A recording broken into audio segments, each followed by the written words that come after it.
Hey, welcome to our latest video. Today, I'll guide you through adding countdown code to Kajabi. You can find the links to Deadline Funnel and Kajabi in the description below. To start, head to the My Campaigns page on the Deadline Funnel website. Under Digital Mastery, click on Click Craft. In the side panel, click on Emails, then scroll down and copy the HTML code provided. Next, navigate to your Kajabi dashboard.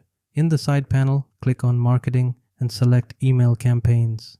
Click on New Email Campaign, then scroll down and click on Edit Content. Select the part of your email where you want the deadline integrated.